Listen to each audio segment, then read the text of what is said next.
Olá, galera, tudo bem? A gente está vindo aqui hoje para nossa última aula do módulo de genética, tá? Infelizmente, né? Porque é um assunto assim que eu amo. E aí, nessa última aula, a gente vai ver um assunto que para muitos, né? Para quem aí já viu esse assunto, acha que é o pior de todos, é o mais difícil, né? Ele tem uma fama de ser bem difícil, mas na realidade não é. Não é. Se prestar atenção no que eu vou falar, ele é até muito simples, tá bom? Que é a parte de genética de populações. Só que, por exemplo, genética de populações, quando a gente dá aula para graduação, isso é um semestre inteiro para a gente estudar a genética de populações. Aqui a gente vai estudar a parte de genética de populações no equilíbrio de Harden-Weibinger, ou Hart-Weibinger, né? E o que é isso, galera? Aqui a gente vai ver como que se dá as frequências de alelos ou frequência de genes em determinadas populações, tá? A importância de você estudar um determinado gene, de você, por exemplo, a gente tem uma condição que é o nanismo, né? É uma condição genética existente que é o nanismo acondroplásico. Esse nanismo ele tem uma característica dominante. Aí você para assim e me pergunta, pô, Mary, se é uma característica dominante, por que a maior parte da população não tem essa condição, não tem essa característica? Eu posso te dizer o seguinte, porque o alelo que tem a mutação, ele tem uma frequência muito baixa na população, tá? Por isso, apesar de ser uma doença dominante, não é uma doença que afeta a maior parte da população. Tranquilo? Então vamos lá, galera, vamos conhecer de onde veio isso. Olha só, o que é esse princípio, né? Toda vez que a gente vê assim, princípio de Hard, hífen, Weibinger, ou o nome dos autores com hífen, né? É porque são duas pessoas que estudavam esses assuntos e chegaram à mesma conclusão. No caso desses dois aqui, eles não estudavam esse assunto em conjunto, tá? O Hard era um matemático, né? E, e o Weimiger, um matemático em inglês, e o Weimiger era um ginecologista alemão, um médico alemão, tá? E aí os dois acabaram chegando à mesma conclusão, né, independentemente um do outro, e deram o título, né, desse princípio aos dois. Só para vocês terem noção, o Hard, né, ele fez que é um matemático, ele fez um filme, tem uma indicação de um filme muito legal para ver que se chama O Homem que Viu o Infinito, tá? Ele é o matemático que orienta o indiano no filme, tá bom? Ele tem um filme que fala um pouquinho da vida dele.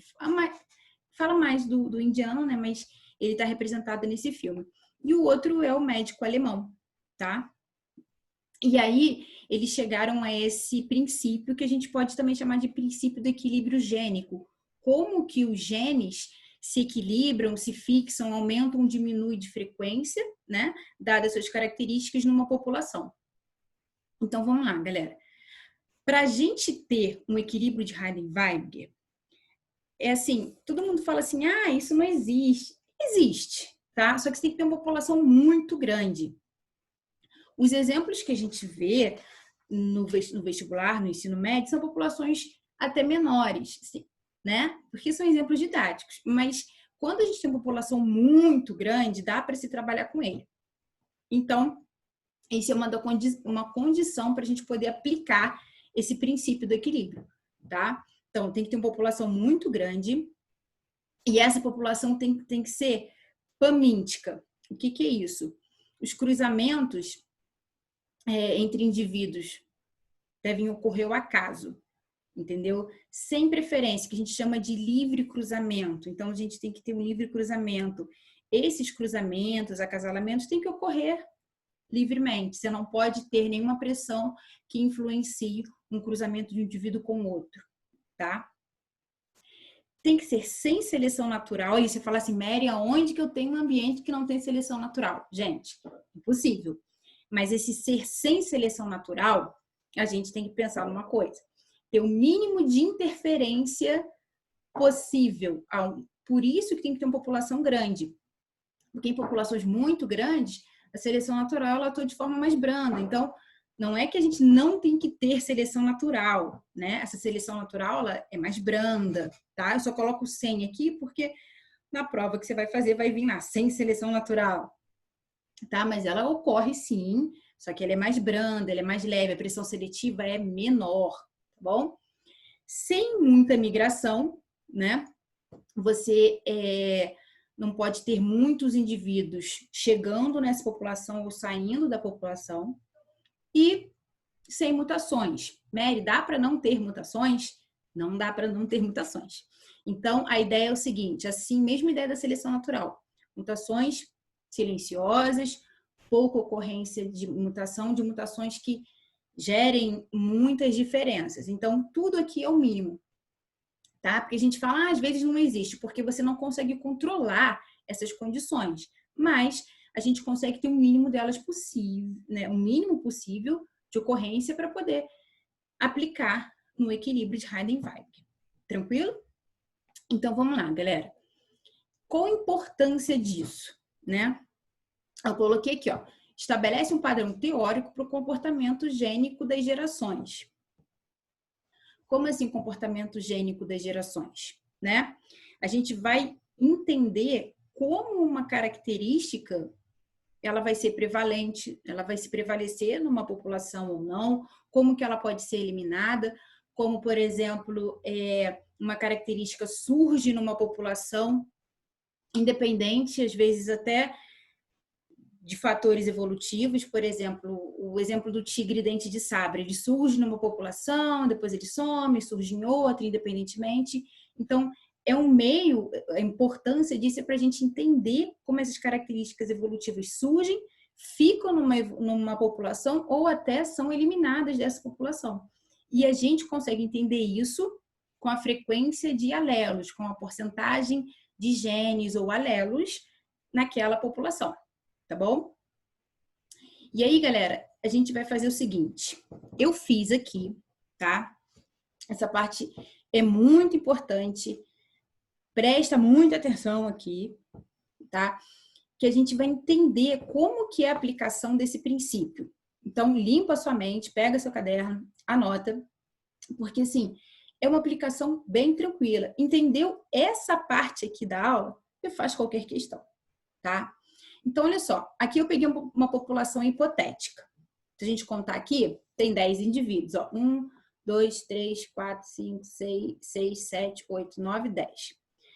Mary, mas não tem que ser uma população grande? Sim, mas não dá pra gente explicar aqui com uma população mega, né? Então, a gente escolhe 10 indivíduos, tá bom? Vou mudar a cor aqui da minha caneta. Beleza? Então, galera, é o seguinte. Tem uma população hipotética aqui, aonde eu tenho o gene A e suas variáveis, azão e azinho. Tranquilo? O que a gente vai fazer com isso, né? Se a gente contar aqui, eu tenho 10 indivíduos, tá? Nesses 10 indivíduos, a gente vai ter 20 alelos no total, tá? Então, a gente tem 20 alelos no total. E aí, como é que a gente vai resolver isso? Como eu disse, que a gente, a partir dos dados que uma população mostra pra gente, a gente pode entender a frequência dos alelos de indivíduos. Então, a primeira coisa que eu vou perguntar para vocês é qual a frequência do alelo azão e do alelo azinho. E aí a gente vai entender agora a importância de se trabalhar com uma população grande. Porque, por exemplo, a gente sabe aqui, ele está perguntando aqui, ó, frequência do alelo azão e frequência do alelo azinho, tá? Bom, a gente vai chamar aqui uma coisa. O azão agora, a gente vai chamar ele de P, tá? E o azinho, a gente vai chamar de Q, ok? E aí, assim, pô, quantos azões eu tenho? Vamos contar? 1, 2, eu tô perguntando dos alelos, não de indivíduos azão, tá? Então, ó, 1, 2, 3, 4, 5, 6. Então, a minha frequência de azão, né, é a mesma coisa que P igual a 6, ok? Só que é sobre 20, porque eu tenho 20 indivíduos, ok? 6 sobre 20 dá 0,3, ou 30%, tá certo? Aí você fala assim, pô, Mary, se eu tenho 30% de azão, eu tenho 70% de... Aliás, desculpa. Se eu tenho aqui 6 indivíduos azão, então eu tenho 20, né? Então eu tenho 14 indivíduos azinho. Aliás, 14 alelos azinho. Aí você fala assim, beleza. Mas, como a gente tem população pequena, a gente tem que aproximar isso. Aliás, aproximar não, colocar a conta certinha. A gente usaria aproximação se fosse uma população muito grande, tá? Então, eu tenho aqui, ó, P é igual a 14 sobre 20, que dá isso aqui pra gente 0,7 ou 70%. Tranquilo? Beleza, galera. E aí, o que isso aqui quer dizer pra gente? Isso aqui quer dizer que... Ó, tinha colocado um quadrado ali, agora que eu vi. Isso aqui quer dizer essa equação aqui, ó. Que P mais Q... Deixa eu apagar aqui. Peraí. Ih, não quer apagar, minha caneta travou. Peraí. Bom. Que P mais Q é igual a 1. Por quê? Aqui, ó. 0,3 mais 0,7 é igual a 1. Ou 30% mais 30% é igual a 100%. Tranquilo? Isso aqui é a frequência de azão e a frequência de azinho, tá? Só que a gente tem que lembrar o seguinte. Tá? O que quer dizer isso pra gente? Por exemplo, lembra lá do que eu falei do nanismo, da acondroplasia, que é uma característica dominante? Eu posso considerar essa população aqui, que eu coloquei para vocês, de acondroplásico. E o que daria a condição da acondroplasia, do nanismo, seria o azão. Por que eu não tenho uma população com a maioria de anões? Porque a frequência do alelo que causa a anomalia é baixa. Por exemplo, aqui, 30% da população apresenta, tá? Na realidade, é bem mais baixa, é que a gente usou uma população aqui com 10 indivíduos, tá bom? E aí, galera, o que a gente tem que pensar agora? Vamos tentar abrir isso mais, desmembrar, mostrar essa fórmula para vocês. Lembra da lei de Mendel, da primeira lei de Mendel? Onde a gente tinha indivíduos azão-azinho, com azão-azinho?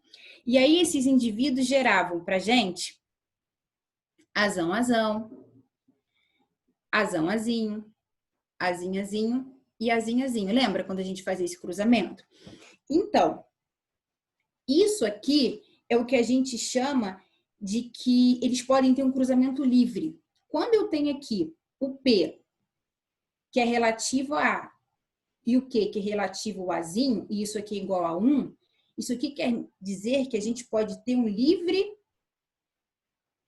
cruzamento, tá? Que é uma das características desse enunciado, desse princípio. Eu tenho que ter livre cruzamento. Se eu tenho livre cruzamento, eu posso combinar tranquilamente aqui, ó, P cruzando com P, P com Q, Q com Q.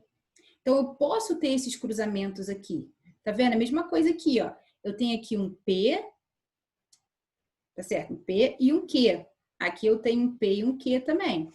E aí eu posso ter o livre cruzamento, ó, de P com P, P com Q, P com Q de novo, Q com Q. Isso quer dizer pra gente o seguinte, que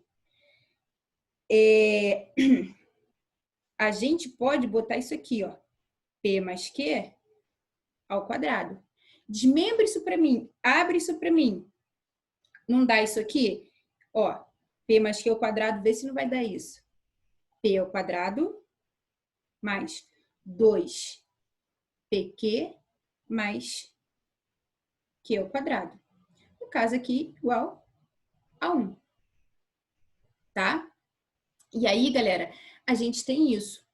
Quando eu tenho descubro as frequências e resolvo fazer um cruzamento para descobrir as frequências, eu tenho lá P mais Q igual a 1.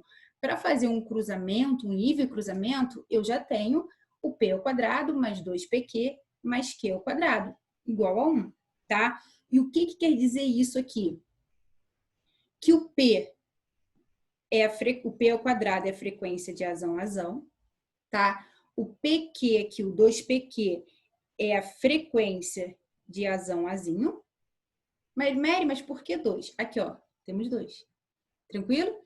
E o Q é a frequência de azinho azinho. Tranquilo, galera?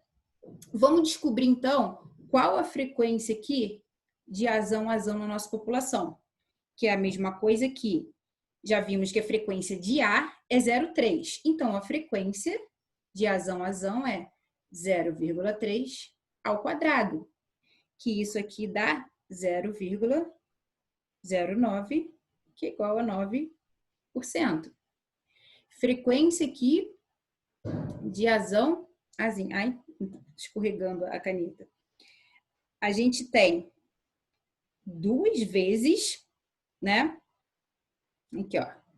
0,3 vezes 0,7, que dá aqui pra gente 0,42, que é igual a 42%, tá?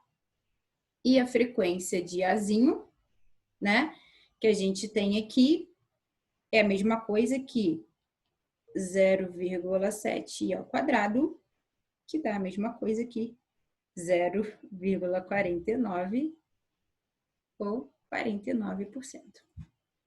Tá bom, galera? Então, essas aqui são as frequências. E aqui é só a formulazinha para você, né, ver como é que é a aplicação dela. O importante é entender de onde que vem essas fórmulas, o porquê que quando a gente tem lá o cruzamento de 2 heterozigotos na primeira lei de Mendel, né, o que isso quer dizer pra gente? É um nível cruzamento. E aí eu consigo, assim, achar as frequências, tá bom? A gente vai ver no próximo vídeo alguns exercíciozinhos, né, uns 2 exercícios bem tranquilos aí de como é que a gente aplica isso. E aí você vai concretizar esse conhecimento aí, tá bom, galera? Então, beijo e até o próximo vídeo. Beijocas!